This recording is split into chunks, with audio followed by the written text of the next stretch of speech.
good morning guys, and welcome to another video. So today I've come to the North Yorkshire Moors National Park in Northern England to try out a new camera. Now it's been a while since I've came here, and I was trying to think what camera I used when I last came, and all I remember is it was really windy, and I've got a feeling I was using the Nikon Z7 or perhaps a Sony A7 R3. But I think this is what clearly telling me is I've used too many cameras over the last few years.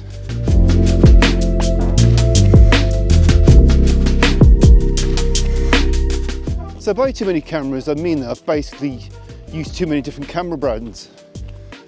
And I think I've always been on a quest for that perfect camera. And of course, the problem is my perfect camera is probably very different to your perfect camera.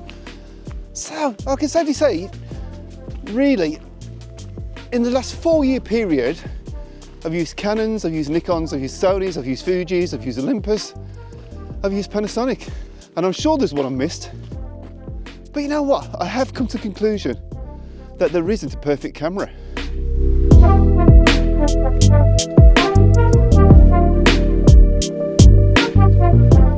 Now this is my first sunrise shoot since I did the Sony A7C II video, which is quite fitting because when I was recording that video, it started to dawn on me things I didn't like about the camera and the camera system. And to be honest, I was a bit disappointed with the photos. Now, I know that pretty much any camera can be made to look like another camera with the final output if you're willing to spend a lot of time in Photoshop and Lightroom. But you know what, I don't want to do that anymore. And so whilst I thought the conditions were nice, I thought the photos were composed okay, I just couldn't get the look I wanted. And there was another couple of things that were sort of starting to bug me. So really, it set the ball in motion for me to see if there was an alternative. Hence why you've seen me using Fuji on a few videos recently. But to be honest, Fuji wasn't the answer. So in this video, I'm actually going to try out my new camera, which will be the brand, or at least camera mount, that I'm going to use going forwards. And there's a really good reason why I've returned to this brand.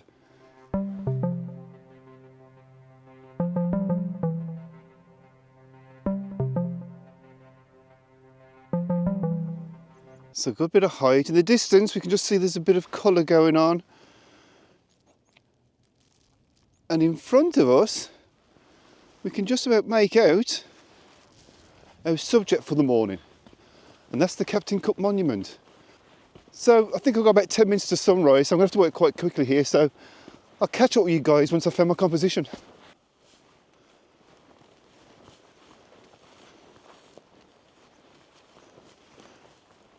Now the problem with this moorland is that there's not really much in the way of rocks or anything I can use as foreground interest. And on its own, the monument itself's not really going to be that striking, not without any clouds or anything behind it. So what I'm going to try and do, I think, is I'm going to try and use these nice ferns, which are now going a nice autumn colour, and see if I can use that in the foreground as the foreground interest with the monument behind. So I think I may have struck lucky. I'm just going to spin you around so you can see what I can see. There's the monument, but for foreground I'm hoping I can use the remains of this flowering heather here. Obviously it's a little bit past its best, but it will add a splash of colour to the front of the frame. So I'm thinking probably portrait orientation. My worry is I've only got a 28mm lens and I'm not sure if that's going to be wide enough, but I'm going to have to work quite quickly because I think the sun's going to be with me quite soon. So yeah, I'm going to get set up. I don't think I've got very long until the sun comes up, so I'm just going to try and just get this shot in the bag quickly. As I say, I'm a bit concerned about only having a 28mm lens for the occasion. Well, actually it's a 28 to 70mm zoom. I will need to get something wider at some point. But just in case you're wondering, I'm saying it's a 28mm 28 to 70mm zoom, which it is, but look at the size, it's actually quite small. Not that you can see it properly yet.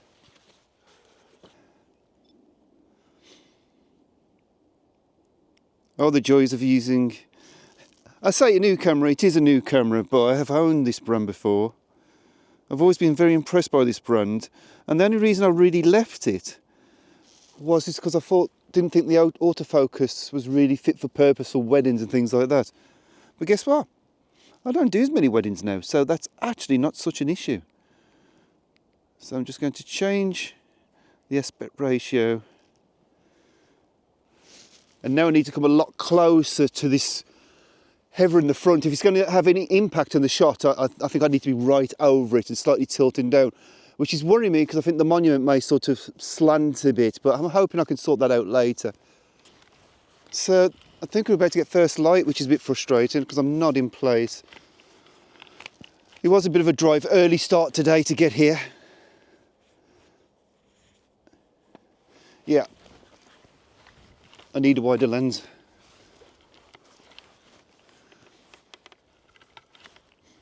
I think I'll put that on my Christmas list.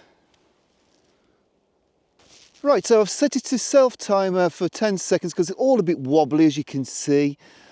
I'm using the fern in the foreground and then the heather, as I discussed. And what I'm going to do is I'm going to try focus stacking this. So I'm going to do focus here, take a shot there, focus in the big ground, then focus on the monument itself.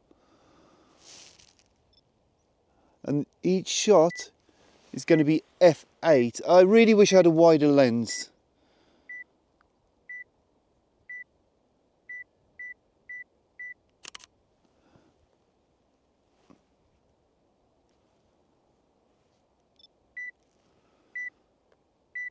You see the wobbles. I'm going to be amazed if anything's sharp.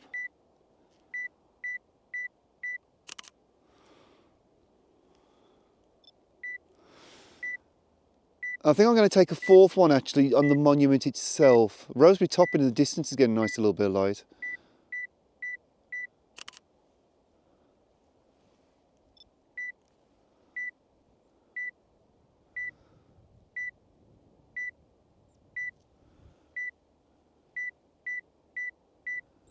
Right, whilst you're looking at that, I'll try and find another composition.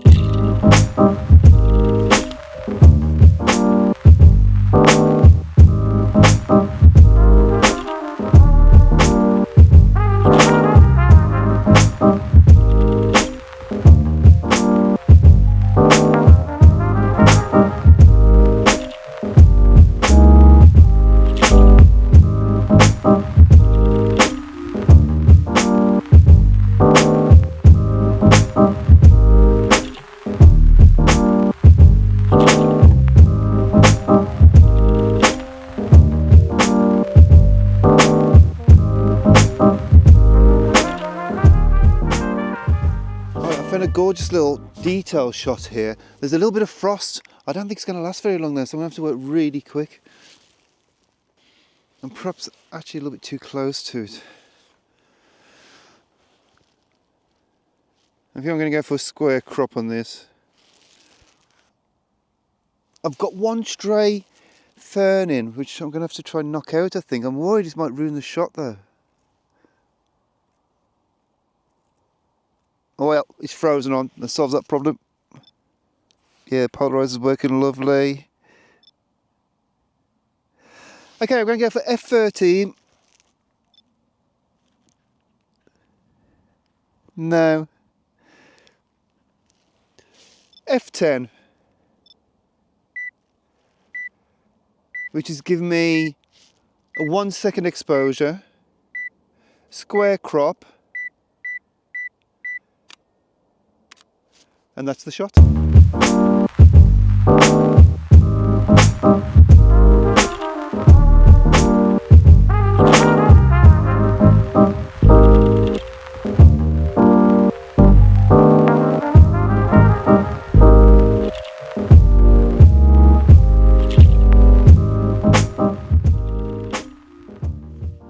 Right, I've just set up quite a nice little square shot looking to the hills in the distance. It's quite pleasant. a few weeks ago, I was actually over the hills over the other side, sort of looking this direction, so it's quite nice to fill in the gaps. Now what I'm going to do in a second is I'm going to switch you to the live view so I can actually discuss with you one of the main reasons why I've actually gone back to this camera brand. That is, apart from the fact, of course, that it's a really well made body with a nice big EVF, well, a normal size EVF compared to the Sony. It's got a joystick on it, fantastic image quality, fantastic colours, only 24 megapixels, but honestly that's enough. It does have a high resolution mode if I want to. But ultimately, one of the main reasons why I've switched back to this brand is because of this. So that's the shot I've just taken in the square format. And this is the reason why I really like this camera system. And it's all to do with panoramics, because it began years ago with film cameras. It began with my Hasselblad X-Pan, a camera I loved, a camera I sold, a camera I regret selling. So then I ended up buying a Fujifilm GFX 50S a good few years down the line, because it had the magical 65 by 24 crop. And so does this camera.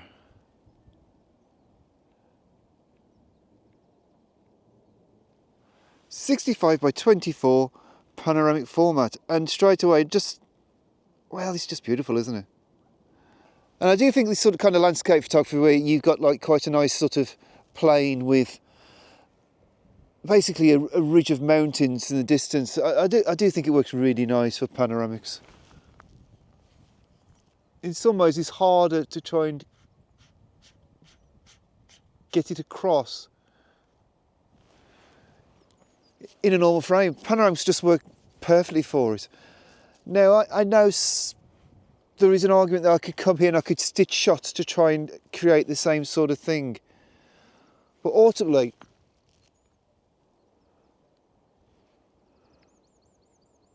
it's just not quite the same composition wise, because I can actually compose this shot, pre-visualise how everything looks, and I'm using a polarizer, and that'd be really tricky if I was doing a stitched panoramic, because the polarisation will be changing every time we move around. It should be okay, but you know what, this just makes life simple. And I think for me, just that little bit more rewarding.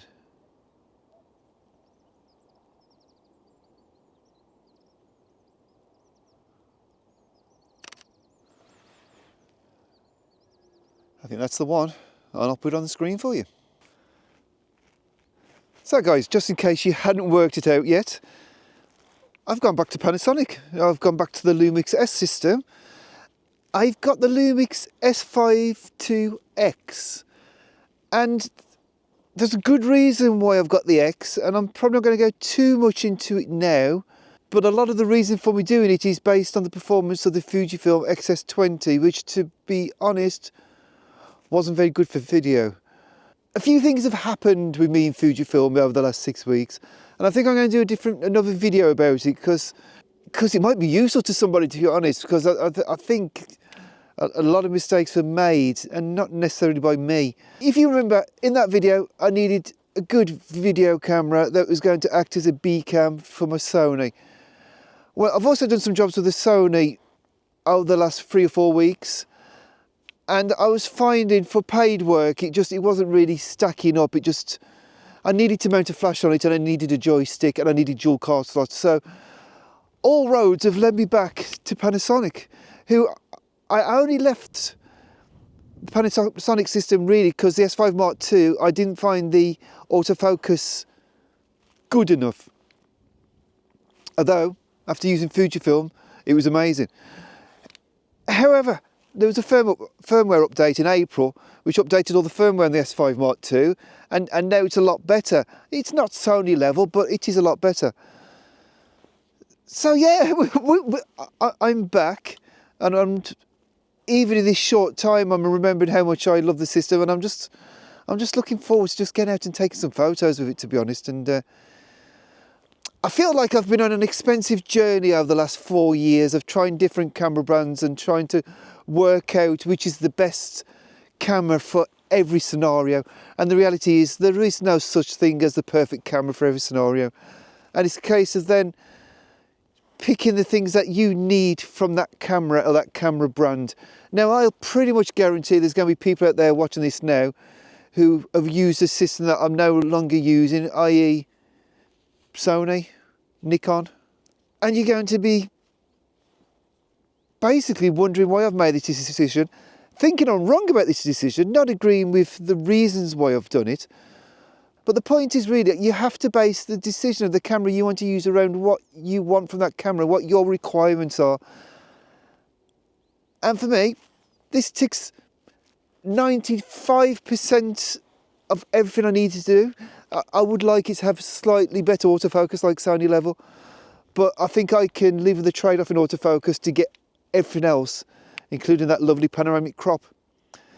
So guys, I don't really want to carry on talking about gear too much in these videos, so I will do the occasional gear video here and there, but really, I just want to take photos, and that's what today's been all about.